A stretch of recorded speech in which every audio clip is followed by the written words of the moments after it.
Hi guys, today I'm reading a long book that's not going to be chapters, even if it has chapters itself. Okay? And please like and subscribe if you like it.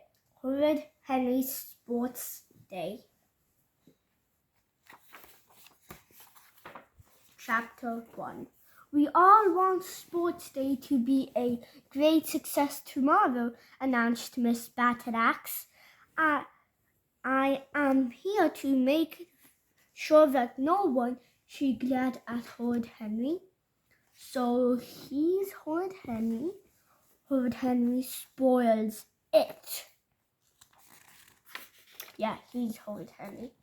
Horrid Henry glared back. Horrid Henry hated Sports Day. Last year he hadn't won a single event. He'd dropped his egg in the egg and spoon race, tripped over Rude Ralph in the three-legged race, and collided with Sour Susan in the sack race. Henry's team had even lost the tug of war. Most sickening of all, Perfect Peter had won both his races. So you're gonna know why they're saying both his races, okay?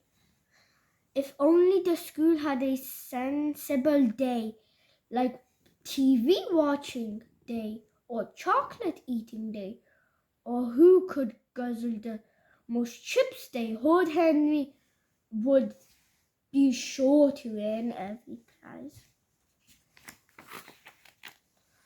But no, he had to leap and dash about, getting hot and bothered in front of stupid parents. When he became king, he'd make teachers run all the races. Then we had the winners. King Henry the Horrible grinned happily. "Pay attention, Henry," barked Miss Batteraxe. "What did I just say?" Henry had no idea Sports Day is cancelled.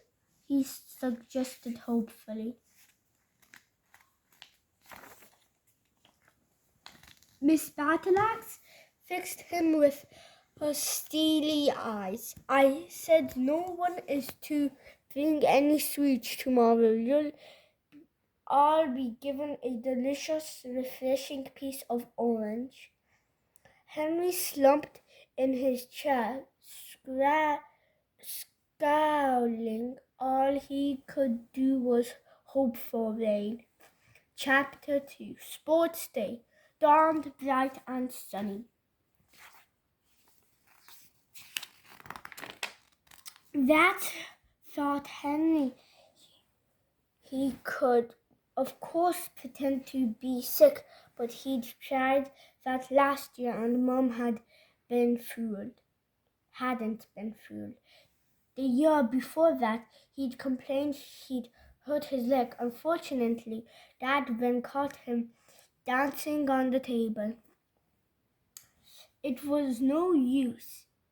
He'd just have to take part. If only he could win a race.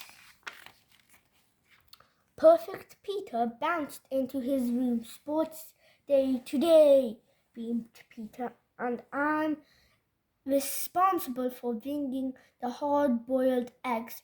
So that's why the egg and spoon competition is his. The two competitions because he brings the boiled eggs." Okay, the hard-boiled eggs. For the egg and spoon race, isn't it exciting? No, screeched Henry. "Get out of here." "But I only began Peter. Henry leaped at him, roaring he was a cowboy lassoing a runway street. Squealed Peter.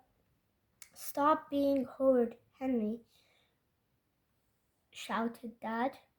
So if you don't know what horrid means, it means like very bad or like lewd or something. Horrid, Henry shouted Dad. Oh, no pocket money this week. Henry let Peter go. It's so unfair, he muttered, picking up his clothes from the floor and putting them on. Why did he never win? Chapter 3. Henry reached under his bed and filled his pocket from the secret sweet tin he kept there. So this is his bed and that's the sweet tin. Horrid Henry was a master at eating sweets in school without being detected. At last, he could scarf something good while the others were stuck eating dried up old orange pieces. So those are the orange pieces, and Horrid Henry has the sweets. Then he stopped downstairs. Perfect Peter was busy packing hard-boiled eggs into a carton. Horrid Henry sat down frowning and gobbled his breakfast. So right now, I'm just going to tell you, he's sure thinking of something because I've read this book. Good luck, boys. Good luck, boys, said Mom. I'll be there to cheer for you. Humph, growled Henry. Thanks, Mom, said Peter.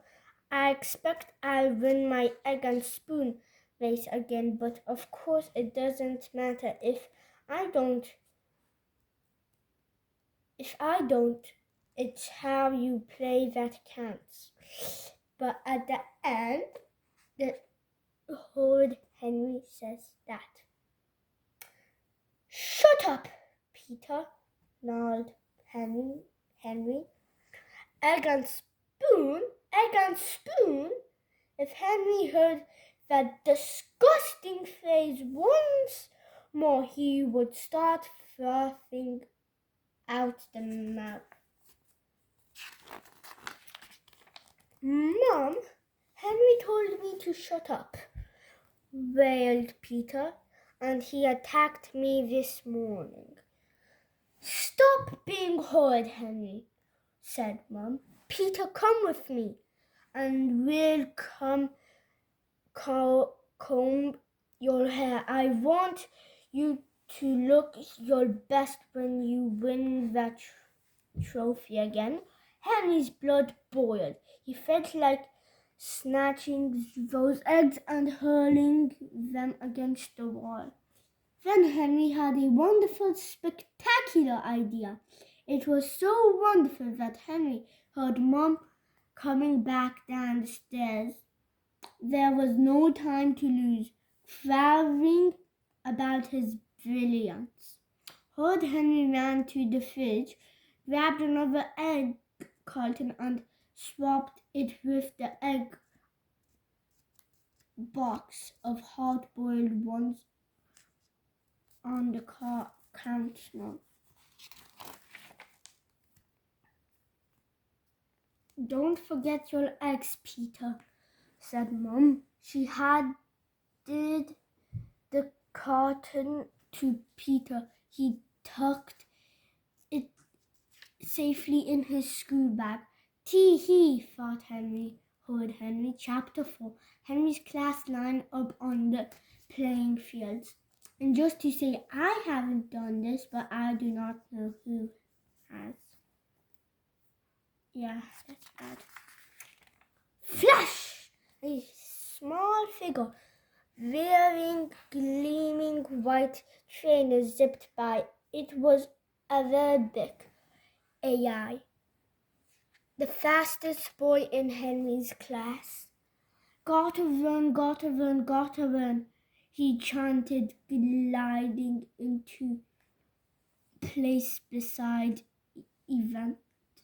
He announced, I've been training all year. My dad's got a special place all ready for my trophies. AI's trophies. Who wants to race anyway? Sneered Horrid Henry, sneaking a yummy gummy fuzzball into his mouth.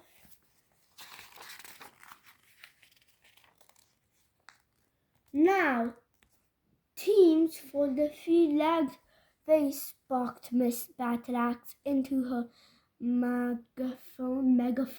This is a race showing how well you cooperate and using teamwork with your partner.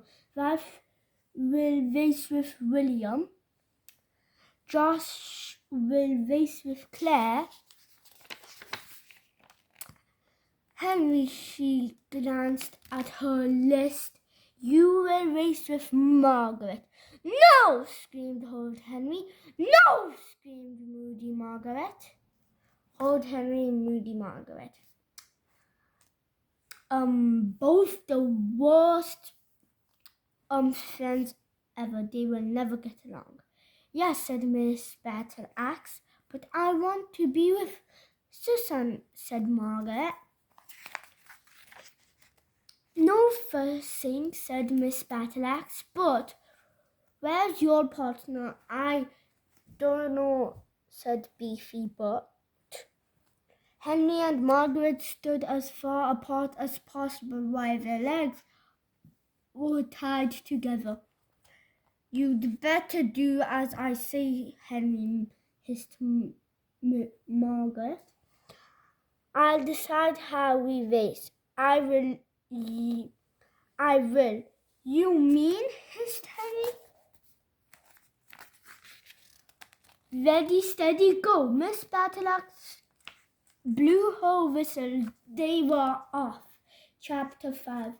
Henry moved to the left. Margaret moved to the right.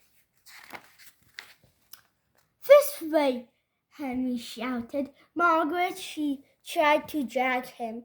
No, this way, shouted Henry. He tried to drag her. They lurched wildly left and right, then toppled over. Crash!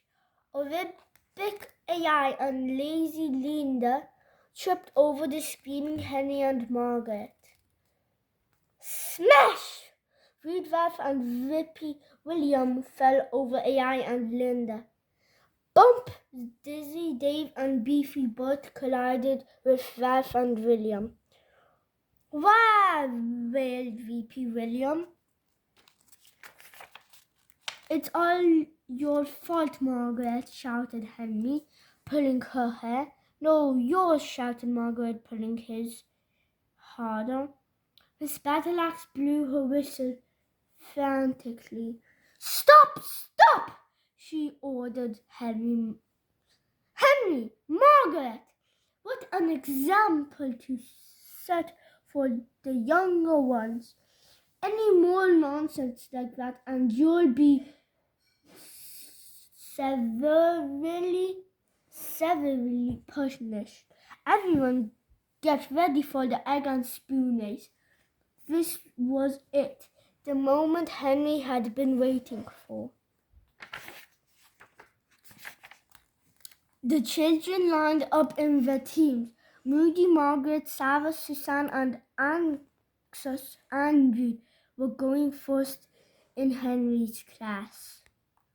Henry glanced at Peter. Yes, there he was smiling proudly next to Goody Gordon, Spotless Sam, and Tidy Ted. The eggs lay still on their spoons.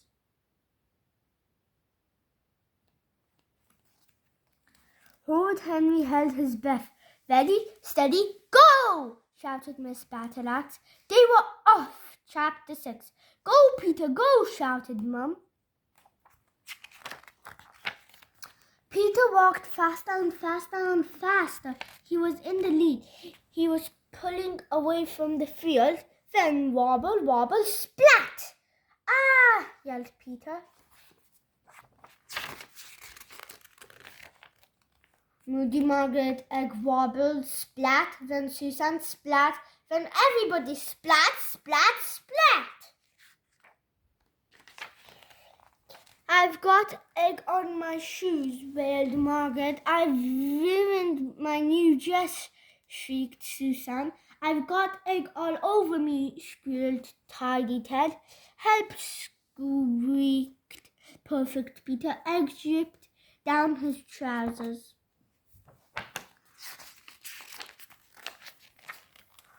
Parents surged forward, screaming and waving handkerchiefs and towels. Rude Ralph and Horrid Henry shrieked with laughter. Miss Battleaxe blew her whistle. Who brought the eggs? Asked Miss Battleaxe. Her voice was like ice. I did, said Perfect Peter, but I brought hard-boiled ones.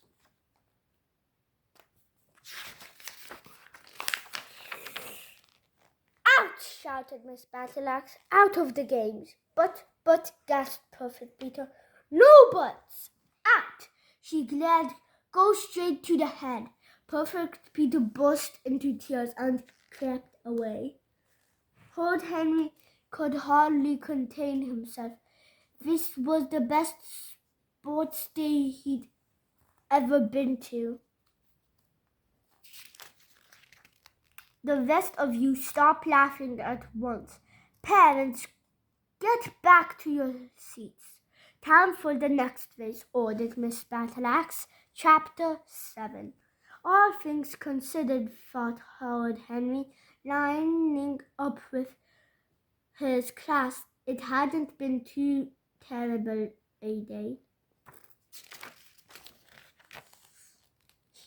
He'd loved the egg and spoon race, of course, and he'd had fun pulling the other team into a muddy puddle in the tug-of-war, knocking over the obstacles in the obstacle race, and crashing into a Arabic AI in the sack race.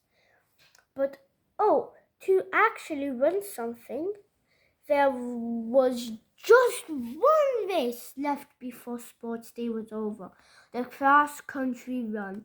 The event Henry hated more than any other. One long, sweaty, exhausting lap round the whole field. I have a field at school, and my field is ginormous. So if I was doing that, I'd be tired. Henry heaved his heavy bones to the starting line, his final chance to win. Yet he knew there was no hope. If he beat Whippy William, he'd be doing well. Suddenly, Henry had a wonderful, spectacular idea. Why had he never thought of this before? Truly, he was a genius. Wasn't there some ancient Greek who'd won a race by throwing down golden apples which his rival kept stopping to pick up? Couldn't Henry learn something from those old Greeks? Ready, steady, go! Shrieked Miss Battleaxe. Off they dashed. Go, AI, go! Yelled his father. Do your best, Henry, said Mum. Horrid Henry reached into his pocket and hurled some sweets. They thudded to the ground in front of the runners. Look, sweets, shouted Henry. AI chucked behind him. He was well in the lead. He paused and scooped up one sweet and then another. He glanced behind again, then started unwrapping the yummy gummy fuzzball. Sweets, yelled greedy Graham. He stopped to pick up as many as he could, find them, stuffed them in his mouth. Yummy, screamed Graham. Sweets were, chanted the others. Then they stopped to look. Over there, yelled Henry, throwing another handful. The racers paused to pounce on the treats. And you can see Margaret there. While the others punched and crunched, Henry made a frantic dash for the lead. He was out in front. Henry's legs moved as they had never moved before, pounding round the field, and there was the finish line. Third. Henry glanced back. Oh no, horrific AI was catching up. Henry felt in his pocket. He had one giant job stopper left. He looked round, panting. Go home and take a nap, Henry, shouted AI, sticking out his tongue as he raced past. Suddenly, Henry sprinted past Arabic AI, dashed after him, harder and harder, faster and faster. Henry ran. He was a bird. He was a plane. He flew across the finish line. The winner is Henry, squeaked Miss Battleaxe. I've been robbed, screamed Arabic AI. Hooray, yelled Henry. Wow, what a great day, thought Horrid Henry, sadly carrying home his trophy. AI's dad shouted at Miss Battleaxe. Miss Battleaxe! And Mom shouted back, Peter sent off in disgrace. And Henry, the big winner. I can't think how you got those eggs muddled up, said Mum. Me neither, said Perfect Peter, sniffling. Never mind, Peter, said Henry brightly. It's not winning, it's how you play that counts. And remember when Perfect Peter said it? Now, Horrid Henry said it. Now. So if you liked the video, please like and subscribe. Goodbye.